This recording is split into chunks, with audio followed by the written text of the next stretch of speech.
Hi అండి, welcome to hair style corner. ఇవాళ hand embroidering డిజైన్లో వచ్చేసి simple and easy 3D effect వచ్చే ఒక చిన్ని ఫ్లవర్ని డిజైన్ చేద్దామండి. ఇక్కడ ఒక చైన్ స్టిచ్ వేసుకోవాలి. చూసారా, ఇక్కడ నేను ఎలా చెప్తున్నానో అలా మీరు ప్రాక్టీస్ చేశారు అంటే ఇది బ్లౌజెస్కి, డ్రెస్సెస్కి, కుర్తీస్కి, హ్యాండ్స్ దగ్గర వేశారంటే చాలా యూనిక్గా ఉంటుందండి.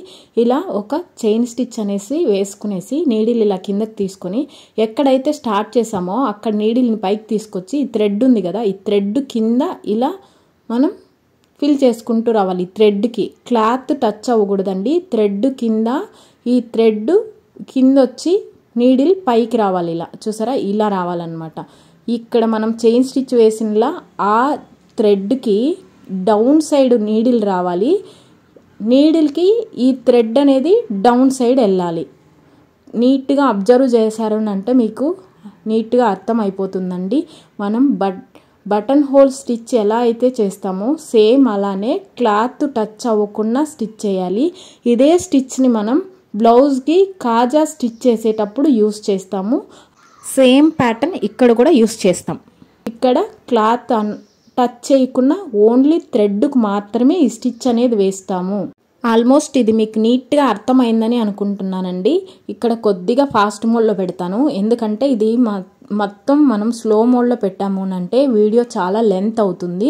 ఆల్మోస్ట్ ఇది మీకు అర్థమైందని అనుకుంటున్నాను. డౌట్స్ ఉంటే కామెంట్ చేయండి. ఎవరైనా ఫస్ట్ టైం మన వీడియోస్ చూస్తున్నట్లయితే ప్రీవియస్ వీడియోస్ని చూడండి. మన ఛానల్ కనుక మీకు నచ్చినట్లయితే లైక్ చేసి, షేర్ చేసి, సబ్స్క్రైబ్ చేసుకోండి. అలాగే ఎవరికైనా యూజ్ అవుతుంది అనుకున్న వాళ్ళకి మన ఛానల్ని షేర్ చేయండి. మన ఛానల్లో టైలరింగ్ సంబంధించిన వీడియోస్, ఆరీ క్లాసెస్, అలాగే hand embroidering basic to advance level నీట్గా ఎక్స్ప్లెయిన్ చేస్తూ వస్తూ ఉన్నాము. ఇక్కడ మిడ్లో నేను ఎల్లో థ్రెడ్ తీసుకొని ఇక్కడ మనం ఎలా స్టిచ్ చేసామో సేమ్ అలా అయినా స్టిచ్ చేయొచ్చు. ఇలా థ్రెడ్ ఉంది కదా, ఒక లైన్ లాగా స్టిచ్ చేసుకొని ఇప్పుడు ఈ లైన్కే మనం ఇలా ఇప్పుడు బటన్ హోల్ ఫిల్లింగ్ ఎలా చేసామో సేమ్ అలానే ఫిల్ చేసుకోవచ్చు. నేనైతే ఇక్కడ 3 ఫ్రెంచ్ నాట్ స్టిచ్ వేస్తున్నాను. ఆల్రెడీ ఫ్రెంచ్ నాట్ స్టిచ్ మన వీడియోస్లో బోలెడ్ వీడియోస్ చేసామండి. మీరు కావాలంటే ప్రీవియస్ వీడియోస్ని చూడండి, లేదంటే ఇక్కడే నేను నీట్గా ఎక్స్ప్లెయిన్ చేస్తాను చూడండి.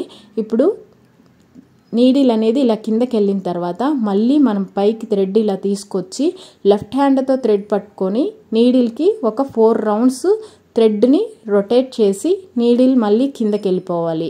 వెళ్ళేటప్పుడు అటు ఇటు లెఫ్ట్ అండ్ రైట్ టర్న్ చేసాము అంటే నీడిల్ని నీట్గా కిందకి వెళ్ళిపోయి ఇక్కడ ఒక ఫ్రెంచ్ నాట్ అనేది ఏర్పడుతుంది. ఇలా స్టిచ్ చేసుకునేయచ్చు.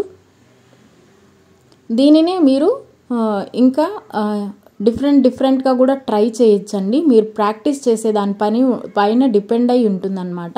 ఇలా మనం ఫ్రెంచ్ నాట్ వేసిన తర్వాత గ్రీన్ కలర్ థ్రెడ్ తీసుకొని నేను చిన్న లీఫ్ లాగా ఇక్కడ డిజైన్ అనేది వేసేస్తున్నానండి. ఆల్మోస్ట్ ఇది మీకు అర్థమైందని అనుకుంటున్నాను. ఇది బార్డర్ లైన్స్కి చాలా యూనిక్గా ఉంటుందండి. బార్డర్ లైన్స్కి, అలాగే స్లీవ్స్ దగ్గర బార్డర్ లైన్స్కి, నెక్కి మీకు ఎక్కడ కంఫర్టో అక్కడ మీ క్రియేటివిటీని యూస్ చేసి మీరు స్టిచ్ అనేది వేయచ్చు అనమాట. ఇక్కడ నేను ఒక సింపుల్ చైన్ స్టిచ్ అనేది వేసేస్తున్నాను. ఒక చైన్ని వేసేసి మధ్యలో మళ్ళీ ఒక లైన్ లాగా వేస్తాను. ఈ థ్రెడ్ని నేను డబుల్ స్టాండ్స్ తీసుకున్నానండి. చూసారా, ఇలా థ్రెడ్ పైకి తీసుకొచ్చేసి మనం ఇక్కడ మళ్ళీ డౌన్కి వెళ్ళిపోయి ఇటు సైడ్ ఒక లీఫ్ వేసేసుకునేసేయాలి. ఆల్మోస్ట్ ఈ వీడియోలో మీకు 3D ఎఫెక్ట్ ఫ్లవర్ ఎలా స్టిచ్ చేయాలి అనేది అర్థమైంది అనుకుంటున్నాను. డౌట్స్ ఉంటే కామెంట్ చేయండి. ఇంతసేపు మన వీడియో చూసినందుకు థ్యాంక్ యూ సో మచ్ అండి. ఎవరికైనా యూజ్ అవుతుంది అని అనుకున్న వాళ్ళకి మన ఛానల్ని షేర్ చేసి, లైక్ చేసి, సబ్స్క్రైబ్ చేసుకోండి. మన ఛానల్లో చెప్పే వీడియోస్ని నేర్చుకోవాలన్నా, ఈ క్లాసెస్లో జాయిన్ అవ్వాలన్నా ఏజ్ లిమిట్ అవసరం లేదు, ఎడ్యుకేషన్తో పని లేదు. మీరు ఓన్గా బిజినెస్ స్టార్ట్ చేసుకునే విధంగా పిన్ టు పిన్ క్లియర్గా ఎక్స్ప్లెయిన్ చేస్తూ వస్తూ ఉన్నాము. హౌస్ వైఫ్స్ కావచ్చు, వర్కింగ్ ఉమెన్స్ కావచ్చు, స్టూడెంట్స్ కావచ్చు, ఎవరైనా నేర్చుకోవచ్చు. చూసారా, మధ్యలో ఇలా ఒక లైన్ అనేది స్టిచ్ చేసేసిన తర్వాత ఫుల్ ఫినిష్ అయినాక డిజైన్ అనేది ఇలా ఉంటుందండి. సింపుల్ అండ్ ఈజీ, యూనిక్గా ఉంటుంది. చూసారా, ఇలా వస్తుంది అనమాట. మనం ఏ స్టిచ్ వేసినా, హ్యాండ్ ఎంబ్రాయిడింగ్ స్టిచ్ వేసినా, స్వింగ్ మిషన్ స్టిచ్ వేసినా అండి, క్లాత్ చిరిగిపోయినా కూడా స్టిచ్ అనేది చిరిగిపోకూడదు. అంత క్వాలిటీ ఇవ్వాలి కస్టమర్కి.